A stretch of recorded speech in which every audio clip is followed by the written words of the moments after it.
Anda kembali di 8-11 pemirsa dan kita akan langsung informasikan ini kabar duka kemarin ya terkait dengan pengacara senior Adnan Buyung yang tutup usia pada kemarin pagi di Rumah Sakit Pondok Indah. Ya, pemakaman jenazah almarhum Adnan Buyung akan dilaksanakan pada pagi ini dan kita akan langsung bergabung dengan reporter Nadia Atmaji yang sudah berada di lokasi pemakaman di Tanah Kusir, Jakarta. Kita langsung ke Nadia. Nadia, pukul berapa tepatnya pemakaman dimulai? Saya melihat sudah ada aktivitas di belakang Anda. Apakah jenazah sudah sampai? Berlangsung upacara pemakaman dari almarhum pengacara senior Adnan Buyung Nasution atau biasa kita sebut dengan Bang Buyung. Jenazah almarhum Bang Buyung tepatnya tadi datang pada pukul 9:05 waktu Indonesia Barat. Jenazah sempat mengalami kesulitan untuk masuk ke dalam wilayah pemakaman karena di sini banyak sekali yang melayat dan juga ingin melihat bagaimana proses upacara pemakaman ini dilaksanakan. Upacara pemakaman dilaksanakan di TPU Tanah Kusir, tepatnya di Blok AA2, Blat 7, pemakaman bagi umat Islam di bagian belakang.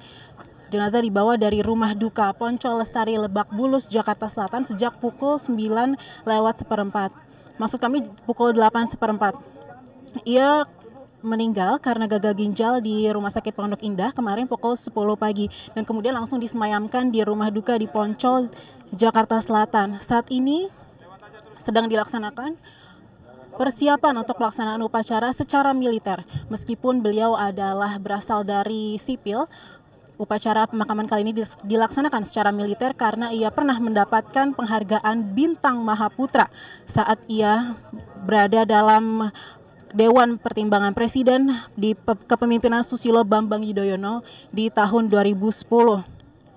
Ia dimakamkan tepat di sebelah anaknya, almarhum Rinanda Nasution yang meninggal pada tahun 1977 dan juga di sebelah anaknya yang paling besar yaitu Iken Nasution yang meninggal pada tahun 2010. Karir dari almarhum Bang Buyung ini begitu berwarna, terutama di bidang hukum. Ia lantang membela kaum minoritas yang tertindas, utamanya pada waktu itu saat ia menjadi One Team Press, ia membela warga Ahmadiyah.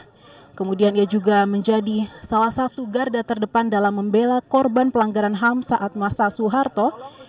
Dan ia juga pernah membela tersangka korupsi Anas Urbaningrum dan Gayus Tambunan. Ini sempat menjadi kontroversi, namun terlepas dari kontroversinya ini, ia begitu lantang dan begitu bersemangat dalam mengembangkan idealismenya dalam membangun yayasan yang kemudian bernama Lembaga Bantuan Hukum Indonesia. Lembaga Bantuan Hukum ini berfokus pada pembelaan hukum untuk masyarakat yang tertindas, masyarakat yang miskin yang tidak bisa membayar untuk fee pengacara yang sangat mahal, dan ia rela untuk bisa membela masyarakat miskin dan ia terus berusaha untuk mewariskan idealismenya, dan ini terbukti dari surat wasiat yang pernah ia buat sebelum ia meninggal yang bertuliskan jagalah Lembaga Bantuan Hukum atau Yayasan Lembaga Bantuan Hukum Indonesia, teruskan pemikiran dan perjuangan bagi si miskin dan tertindas. Dan tamu yang hadir di pemakaman kali ini begitu ramai, begitu banyak, yaitu dari rekan pengacaranya terlihat ada Luhut Pangaribuan, ada Leliana Santosa, ada Hotman Sitompul, dan juga keluarga besar dari almarhum Bang Buyung, ada juga pakar HTN Refli Harun, kemudian juga ada masyarakat biasa yang menganggap bahwa sosok Bang Buyung ini adalah sosok yang begitu inspiratif, begitu membangun rasa kepercayaan akan keadilan yang ada di Indonesia.